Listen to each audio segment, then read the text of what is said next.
Magandang umaga mga kasangbahay, I'm Dr. Katrina Flor Cusdacanay, your pediatrician every Sunday morning here at Doctors on TV. Sa murang edad ng kabataan, normal lang ang maraming pagbabago. Ngunit kapag may bigla ang paglayo sa pamilya, kakaibang kilos or hirap makilala ang realidad, maaaring ito'y maagang senyales ng psychotic disorder. Huwag balewalain.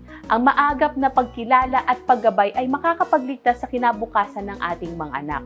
At yan ang ating pag-uusapan ngayong araw, so let's start our discussion now. Ang psychotic disorder ay isang seryosong kondisyon sa pag-iisip na kung saan ang isang tao ay nawawala ng koneksyon sa realidad. Ibig sabihin, pwede silang makaranas ng delusions o yung paniniwalang hindi totoo tulad ng pakiramdam na may gustong manakit sa kanila. O kaya naman yung hallucinations, nakakakita sila or nakakarinig ng mga bagay na wala naman talaga. Hindi ito kapareho ng normal na mood swings or yung pagiging moody ng bata. Normal sa teens ang magiging emotional at sensitive, pero kapag ito ay nauwi na sa pagkawala sa realidad, ibang usapan na ito. Maaring maaga o unti-unting lumabas ang mga simptomas. Narito ang dapat bantayan ng mga magulang at ng mga guro. Bigla ang pagbabago sa ugali or personalidad, pag-iwas sa tao kahit sa pamilya, kawalan ng interes sa dating gustong-gustong gawin, mahirap makipag-usap or magpahayag ng naiisip, pagsasalita ng wala sa lugar or may paniniwalang kakaiba, minsan may mga naririnig or nakikitang wala naman doon. Ang mga ito ay hindi dapat i-dismiss bilang arte lang or rebellious phase. Maapektuhan ng ganitong kondisyon ang pag-aaral at pakikisalimuhan ng isang bata. Maaring bumaba ang kanyang performance sa school dahil sa kakulangan ng focus o pag-attend sa classes. Social isolation dahil nahihiya or natatakot silang makisalimuha dahil sa mga delusions or takot. Pwedeng magkaroon ng problema sa sarili niyang pag-unawa at pag-control sa emotions at maaaring magkaroon ng stigma mula sa mga kaklase or guro, lalo na kung hindi nila naiintindihan ang kondisyon. Kaya mahalaga na maagang ma-detect at ma-address ang kondisyon para hindi na lumala pa. Unfortunately, marami pa rin ang mga maling akala or stigma na karaniwang nauugnay sa psychotic disorders.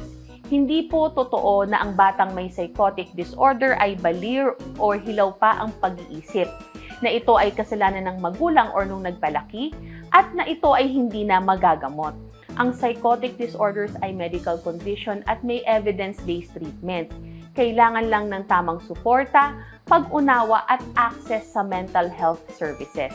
Narito ang tamang hakbang kapag napansin ng magulang ang mga senyales sa kanilang anak. Una, huwag po kayong matakot. Huwag din i-consider agad na phase lang ito. Mag-usap ng mahinahon sa anak. Alamin kung ano ang nararamdaman niya at huwag itago ang problema or husgahan agad. Sabihin, handa kayong tumulong at kumonsulta agad sa isang mental health professional tulad ng psychiatrist or developmental pediatrician. Maganda ring ipaalam ito sa paaralan para makagawa ng suporta doon. Tandaan niyo po, early intervention is key.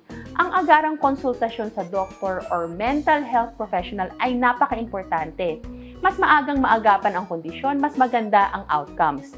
Maaari kaagad siyang mabigyan ng tamang diagnosis at gamot at therapy kung kinakailangan. Maiiwasan ang mga komplikasyon tulad ng pagkawala ng kakayahan sa pag-aaral, problema sa relasyon at pagbagal ng pag-recover. Matutulungan din ang pamilya na magkaroon ng tamang suporta. Ayon sa studies, ang early treatment ay nakakatulong na maiwasan ang relapse at nakakatulong din sa pagbalik ng bata sa normal na pamumuhay. Support from family is critical. Narito ang ilang tips na pwedeng gawin ng pamilya para masuportan ang batang may ganitong kondisyon. Ipakita sa anak na siya ay minamahal at naiintindihan.